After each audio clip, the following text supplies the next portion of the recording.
하나님 말씀 보시겠습니다. 하나님 말씀은 마가복음 2장 17절입니다. 하나님의 말씀을 들으시기 바랍니다.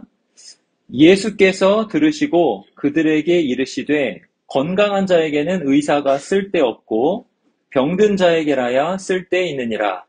나는 의인을 부르러 온 것이 아니요 죄인을 부르러 왔노라 하시니라. 아멘. 여러분 14일 동안 잘 지냈습니까? 매 7일마다 보다가 이번에 14일 만에 보니까 되게 반갑네요. 이게 한 주를 거르는 게 되게 심각한 일입니다. 그래서 하나님께서 매 7일마다 예배를 드리게 하신 이유가 있어요. 다시는 이런 일이 있지 않도록 제가 열심히 기도하겠습니다. 여러분이 주일에는 예배를 꼭 드려야 되거든요. 주일에 예배를 드리려면 나라의 평화가 정착이 되고 안전 보장이 잘 되어야 돼요. 그것을 위해서 저도 열심히 기도할 테니까 여러분도 함께 기도해 주시기 바랍니다. 오늘은 죄인을 부르러 오신 예수님이라는 제목으로 마가복음 말씀을 또 생각해 볼 거예요. 우리 저번 주, 그러니까는 2주 전과 3주 전에 중풍병자를 고치신 일을 생각해 봤죠? 3주 전에는 죄를 사하는 권세, 이걸 생각해 봤어요. 그리고 2주 전에는 믿음과 죄 사함, 이것을 생각해 보았습니다. 우리가 예수님께 나아올 때 무엇을 기대하면서 나온다고 했죠? 우리가 뭘 믿고 나온다고 그랬죠?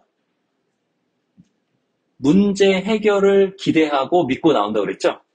우리는 예수님께 나올 때 문제 해결을 기대해요. 지금 여기 군대에서는 우리의 문제 해결은 뭐냐면 휴가를 갔으면 좋겠다. 이거 문제 해결이에요.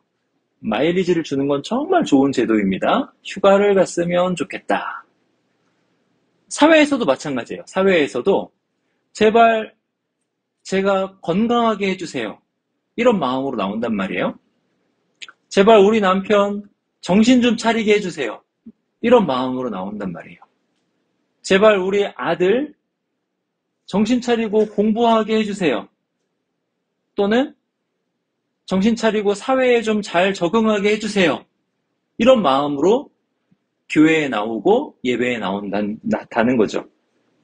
그런데 문제 해결을 기대하고 나오는데 예수님께서는 우리가 생각하지 못하는 것을 주신다고 그랬어요. 상상도 못하는 좋은 것을 주신다고 그랬어요. 그게 뭐죠? 죄사함이라고 그랬어요. 죄사함. 그러면 왜 죄사함을 베풀어 주시는가? 제가 2주 전에 잘 얘기했는데 여러분 혹시 기억하시나 모르겠어요? 우리가 상상하지 못하는 좋은 것을 주시는데 그게 죄사함이에요. 그 죄사함이 왜 좋은 거죠? 예수님이 왜 죄사함을 주시는 거죠? 혹시 기억나는 사람 있어요? 왜 죄사함을 예수님이 주실까? 왜 그게 상상할 수도 없는 좋은 것일까? 왜 그러죠? 그 이유는 뭐냐면 죄사함 받으면 하나님과 사랑의 교제를 회복하기 때문에 그래요. 하나님과 사랑의 교제가 없으면 먹어도 배가 안 부른다고 그랬어요. 영혼이 뻥 뚫린 것 같다고 그랬죠. 삶에 아무 의미가 없다고 그랬어요. 그걸 해결해 주는 게 뭐예요? 죄사함이에요. 영혼이 뻥 뚫린 거, 그거를 해결해 주는 거는 사랑밖에 없어요. 사랑만이 해결해 준다고 그랬죠? 사랑이 최고의 만족과 기쁨과 즐거움을 줍니다. 연인 간의 사랑에서 우리가 그걸 조금 맛보는 거예요. 근데 연인과의 사랑은 하나님과의 사랑이 얼마나 좋고 달콤한지를 알려주는 거예요. 하나님과의 사랑의 교제를 회복하는 것이 가장 좋은 거라는 거죠. 그러면 하나님과의 사랑의 교제를 어떻게 회복할 수 있느냐? 죄사함으로 회복할 수 있다 그랬어요. 그래서 죄사함은 우리가 상상도 못하는 정말 좋은 거예요. 왜요? 하나님과의 사랑의 교제를 회복시켜 주시기 때문에. 근데 중풍병자는 예수님께 나아왔다고 그랬잖아요. 여러분들도 지금 예수님께 나아왔잖아요. 뭐 문제 해결을 위해서든 하여튼 예수님 좋아서든 예수님께 나아왔어요. 중풍병자가 예수님께 나아왔듯이 뭐 선임이나 후임이나 뭐 같은 생활관을 쓰는 동료가 가자 해서 왔든 하여튼 예수님께 나아왔어요. 근데 오늘 본문에는 좀 달라요. 오늘 본문에서는 예수님께 나아오지 않았어요. 14절 보세요. 14절. 오늘 본문에서 조금 올라가면 14절 있어요. 거기 이렇게 나와요.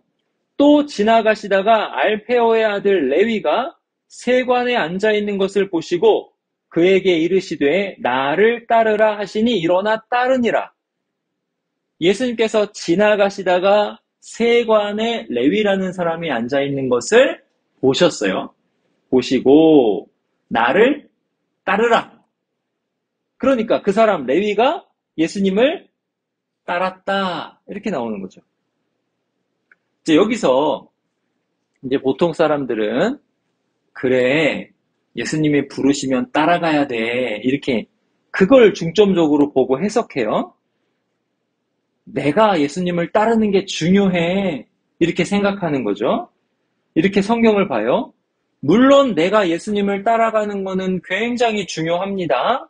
그런데 더 중요한 게 있어요. 예수님이 세리를 부르셨다는 게 더 중요한 거예요. 안 부르셨으면 못 따라가는 거예요. 예수님이 세리를 부르셨습니다. 이게 정말 충격적인 것입니다. 예수님께서 세리를 부르셨다는 것이 왜 충격적인 일일까요? 왜냐하면 당시 세리는 예수님을 따를 수 없는 사람이기 때문에 그래요. 거룩한 일을 할 수 없는 사람이 세리예요. 예수님 같은 거룩한 분을 따를 수 없는 사람이에요. 세리는. 왜냐? 세리는 하나님 나라의 반역자들이었기 때문이에요. 세리는 하나님 나라의 반역자들이었어요. 세리가 어떻게 하나님 나라의 반역자들이었을까요? 세리는 당시 로마에서 세금을 걷어들이는 사람들이었어요. 지금은 세금 거두어들이는 사람들이 세무 공무원이죠. 공무원은 월급을 어디서 받아요? 나라에서 받죠. 그래서 예전에 이제 20대 우리 청년들이 공무원을 하고 싶어서 공부를 진짜 열심히 했어요. 지금은 좀 덜하지만. 근데 공무원이 좋은 점이 있거든. 뭐가 좋냐면 월급을 내 선임인 7급 그분이 주는 게 아니야. 6급 뭐 사무관이 주는 게 아니야. 뭐 5급 동이면은 동장인데 5급 동장이 내 월급을 주는 게 아니야. 누가 주는 거야, 공무원 월급은? 나라가 주는 거예요. 그러니까 눈치를 많이 안 봐요, 공무원은. 물론 상명하복 문화가 있고 빡빡해요. 그런 건 있지만 연차나 병가나 이런 거를 자유롭게 쓸 수 있는 장점이 있어요. 왜냐? 내 월급을 나라가 주니까. 저 사람이 주는 게 아니야. 저 사람한테 잘못 보여도 괜찮아요. 공무원은 어느 정도. 그리고 열애도 있어요. 열애도 공무원은. 너무 일을 못하면 살짝 열애가 있어요. 그래서 공무원 사회는 일 잘하면 몰라요. 군대도 그런지 모르겠지만 일 잘하면 그 사람이 일 다 해. 동사무소에서. 대부분이 그래요. 근데 하여튼 공무원은 나라로부터 월급을 받죠. 근데 여기는 지금 세리잖아요. 세무하는 사람이에요. 세금을 징수하는 사람이에요. 근데 나라로부터 월급 받는 사람이 아니었어요. 이들은 사업자에 가까운 사람들이에요.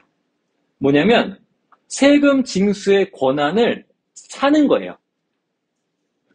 앞에서 세금 징수 권한을 가지고 있었던 사람한테 그 권한을 사가지고 그 권한을 가지고 세금 징수하는 업무를 하는 거예요. 그렇게 해가지고 세금 징수하는 권한을 사는 게 이 사람들한테는 투자야, 투자. 그 투자했으니까는 그 투자금을 회수해야 되잖아요. 그죠? 이익을 받아야 되잖아요. 그러니까 세금 징수 권한을 사가지고 세금을 징수해서 거둬들이는 세금에서 자기 이득을 삼는 거예요. 그러니까 민간 세금 업자야, 업자. 이들은. 지금이랑 좀 다르죠. 그리고 로마는 세금을 각 사람에게 할당하는 게 아니에요. 행정력이 그렇게까지 발달하지는 않았어요. 누구에게 할당했냐면 세리한테 할당했어요. 세금을. 그리고 세리는 그 할당된 세금을 로마에 납부하고 그리고 자기가 세금을 거둬들이는 거예요.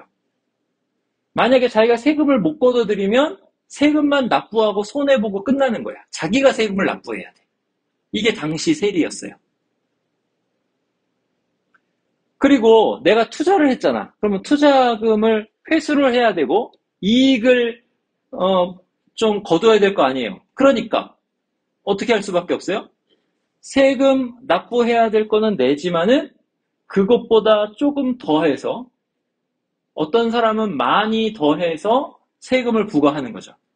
그러니까 그 세금을 더 많이 걷어들여서 얼마를 내고 자기는 부자가 되는 거야. 이게 당시의 세리였어요. 근데 당시 유대인들 생각에서 보면 세금은 누구냐면 하나님 나라의 대적인 거야. 왜냐하면 그들 입장에서는 이스라엘이 하나님 나라거든. 근데 그 하나님 나라를 로마가 압제한단 말이야, 지금. 로마가 하나님 나라를 압제해요. 그럼 그 로마에게 세금을 내는 거는 하나님 나라를 압제하는, 하나님 나라를 대적하는 자들에게 도움을 주는 거야, 지금. 하나님 나라 대적에게 도움을 주는 거예요. 그러니까 세리는 하나님 나라 대적이에요. 하나님 나라의 대적을, 하나님의 대적을 도와주는 사람이 세리였던 거예요. 그들의 입장에서는. 그래서 당시 유대인들은 세금 안 내는 게 하나님의 일이라고 생각했어요. 어떻게 해서든지 세금을 안 내는 거야. 그러면 세리 입장에서는 어떻게 돼? 저항하면 세금을 못 걷어들여요. 내가 세금 징수권을 비싼 돈으로 샀어. 그럼 이득을 거둬야 돼. 투자금이라도 회수해야 돼. 그러면 세금을 거두려면 어떻게 해야 돼요? 로마의 군사력과 로마의 행정력을 사용할 수밖에 없는 거죠. 로마의 앞잡이인 거야. 하나님 나라의 대적, 하나님 나라를 대적하는 로마의 앞잡이가 바로 세리였던 거예요. 그러니까 얼마나 세리가 미웠을까요? 그래서 당시 랍비들은 세리를 강도, 도적 이런 사람들이랑 같은 부류에 넣었어요. 부정한 사람들이다. 이렇게. 왜 강도라고 얘기했는지 아시겠죠? 이 사람들은 백주 대낮에 강도 짓을 하는 거야. 합법적으로. 백주 대낮에 돈을 갈취해서 그 돈을 어디다 줘? 하나님의 대적, 하나님 나라의 대적에게 갖다 주는 거야. 그러니까 그들은 당시에 명백한 죄인들이었어요. 세리들이요. 도적과 강도들이었다고요. 그런데 지금 신기한 말씀이 나오는 거예요. 신기한 말씀. 15절에 보세요. 그의 집에 앉아 잡수실 때에 많은 세리와 죄인들이 예수와 그의 제자들과 함께 앉았으니 이는 그러한 사람들이 많이 있어서 세리와 죄인들이 많이 있어서란 뜻이죠. 예수를 따름이로라. 지금 그 집은 레위의 집이에요. 세리니까 세리 친구들이 많은 거예요. 그의 집에서 음식을 잡수시는데 세리와 죄인들이 많이 있었어요. 같이 음식을 먹은 거예요. 명백한 죄인들과 같이 음식을 드신 거예요. 예수님께서 지나가시다가 그런 죄인, 그런 세리를 보시고 뭐라고 하신 거예요? 나를 따르라 라고 하신 거예요. 왜 부르셨을까요? 17절에 나와요. 예수께서 들으시고 그들에게 이르시되 건강한 자에게는 의사가 쓸데없고 병든 자에게라야 쓸데있느니라. 나는 의인을 부르러 온 것이 아니요 죄인을 부르러 왔노라 하시니라. 예수님께서 왜 세리를 부르셨어요? 예수님께서 세리를 부르신 이유는 예수님께서 이 땅에 오신 이유가 그것이기 때문에 그래요. 예수님께서 이 땅에 오신 이유가 뭐예요? 죄인을 부르러 오신 거다. 이거죠. 여러분, 예수님이 누구시죠? 예수님 누구세요? 예수님은 마가복음에 보니까 1장 1절에도 나오고 1장 11절에도 나오고 하나님의 아들이잖아요. 예수님 하나님의 아들이에요. 근데 하나님의 아들이고 예수님은 세리는 누구예요? 하나님 나라의 반역자예요. 여러분, 제가 죄는 하나님을 향한 반역이라고 했습니다. 그럼 예수님은 하나님 나라의 아들이야? 하나님의 아들이야? 그리고 세리는 하나님 나라의 반역자야? 하나님을 반역하는 사람이에요? 하나님을 향해서 적개심을 가지는 사람? 죄인이에요? 그럼 하나님의 아들이 오셔가지고 지금 누굴 부르시냐면 하나님 나라의 반역자를 부르시는 거예요. 죄인을 부르시는 거라고요. 그래가지고 이게 당시 종교 지도자들한테 헷갈리는 거예요. 아니, 하나님의 아들이 오셨으면은 하나님 나라의 반역자들을 처단하셔야지. 하나님 나라를 위해서 오신 거 아니야? 그러면 하나님 나라를 위해하는 저들을 처단하셔야지. 어떻게 저들과 같이 음식을 드시느냐 이거예요. 유대인들에게서 같이 음식을 먹는다는 것은 대단한 의미입니다. 대단한 의미예요. 물론 우리도 비슷한 의미라서 하여튼 큰 의미예요. 같이 밥을 먹는다는 거는. 우리는 어느 정도 되어야 같이 밥 먹죠, 우리도. 같이 차를 마실 수는 있어. 근데 같이 밥 먹는 거는 더 친한 거예요, 이거는. 근데 유대인들은 그게 더 했어요. 같이 밥 먹는다는 건 뭐냐면 그 사람과 내가 밥에 그 밥이랑 같이 해서 하나가 된다는 느낌이에요. 그런 거예요, 유대인들은. 그 말을 잘 표현한 말이 뭐냐면 컴패니언이란 말이에요. 컴패니언. 여러분, 컴패니언이 영어로 뭐예요? 회사라는 뜻이죠? 회사. 이 컴패니언이 뭐냐면 컴이 같이라는 뜻이야. 컴. 같이, 컴. 패니언에서 펜이 판이야, 판. 판이 뭐예요? 빵이야, 빵. 그럼 컴패니언은 뭐냐면 빵 하나를 나눠 먹는 사람들을 컴패니언이라고 해요. 그래서 식구야, 식구. 컴패니언을 잘 번역하면 식구, 한 식구 이렇게 되는 거예요. 가족이야, 가족, 컴패니언은. 한 무리, 동류 이렇게 되는 거예요. 무리. 하나인 사람, 같은 빵을 같이 먹는 사람. 그러니까 예수님이 하나님의 아들이신데 하나님 나라의 반역자들과 컴패니언이 되시는 거예요, 지금. 동류가 되시는 거예요. 같이 빵을 드시는 거예요. 같이 식사하시는 거예요. 근데 그렇게 하시고 예수님 어떻게 하셨어요? 그들의 죄를 가져오셔가지고 그 형벌을 당하셨단 말이에요. 십자가에서 예수님이. 하나님의 무한 진노를 예수님이 당하셨어요. 하나님 나라의 반역자가 당해야 되는 처벌을 예수님이 당하셨어요. 누가요? 하나님의 아들이 당하셨어요. 이게 바로 예수님께서 이 땅에 오신 첫 번째로 이 땅에 오신 목적이에요. 예수님이 땅에 2번 오시거든요. 첫 번째 오셨을 때의 예수님의 목적이 바로 이거예요. 17절을 다시 한번 읽어볼까요? 17절. 예수께서 들으시고 그들에게 이르시되 건강한 자에게는 의사가 쓸데없고 병든 자에게라야 쓸데있느니라. 나는 의인을 부르러 온 것이 아니요 죄인을 부르러 왔노라 하시니라. 예수님께서는요, 하늘 보좌에 앉으셔가지고 가만히 앉으셔서 반역자들을 처단하지 않으셨어요. 또는 중풍병자처럼 당신님께 나오는 사람들만 죄사함을 주시고 고쳐주시지 않으셨어요. 친히 찾아가셨단 말이죠. 하나님 나라의 반역자들을 찾아가셨어요. 뭐 하시려고? 그들을 당신님과 묶어서 하나로 만드시고 그들의 죄를 다 사해 주시려고요. 대신 형벌을 받으시고 그들을 구원해 주시려고 찾아가신 거예요. 여러분, 제가 지금 여러분 부대에 와가지고 지금 예수님 얘기하고 있잖아요. 여러분이 하나님께 나온 것 같잖아요. 근데 사실은 예수님께서 보내셔가지고 제가 온 거죠. 누구에게? 여러분에게 온 거예요. 예배당도 없는 곳에 보내셔가지고 예수님 얘기를 하고 있는 거예요. 제가 지금 뭐 하러 왔어요? 예수님 얘기하러 왔어요. 그럼 예수님이 지금 예수님 얘기하러 예수님이 지금 오셔가지고 여러분에게 예수님 얘기 해주시는 거예요. 저를 보내신 거예요. 예수님에게 하라고. 왜요? 여러분 중에 예쁜 사람, 정말 깨끗한 사람, 거룩한 사람, 잘하는 사람, 충성된 사람, 이런 사람 부르시려고요? 물론 그런 사람도 부르세요. 아니에요, 근데. 누구를? 하나님 나라 반역자들. 죄인들 부르시려고 예수님이 오시는 거예요. 이것이 예수님의 첫 번째 방문입니다. 그래서 예수님께서 이렇게 말씀하시는 거예요. 나는 의인을 부르러 온 것이 아니요 죄인을 부르러 왔노라. 건강한 자에게는 의사가 쓸데없다. 병든 자에게라야 의사가 쓸데있다 하시면서 나는 의인을 부르러 온 것이 아니요 죄인을 부르러 왔노라 하시는 거예요. 이게 바로 예수님의 첫 번째 방문입니다. 이제 예수님께서는 두 번째 방문을 하실 거예요.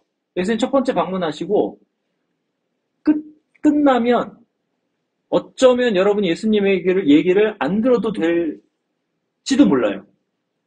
근데 여러분이 예수님 얘기를 정말 들어야 되는 이유가 이거예요. 뭐냐면 예수님이 한 번 오시고 끝나는 게 아니에요. 두 번째 오신다는 거예요. 반드시 오세요. 다시 오세요. 두 번째 오실 때는 하나님의 아들로 심판하는 분으로 오시는 거예요. 기회는 지금입니다. 죄인을 부르러 오시는 기회는 예수님께서 처음 오시고 초림하시고 재림하시기 전까지가 바로 그 기회인 거예요. 그 기회 동안 누구든지 예수 그리스도를 믿으면 죄인이에요, 죄인. 하나님 나라의 반역자라도 누구든지 예수를 믿으면 죄사함을 받고 구원을 얻는다. 이런 기회예요.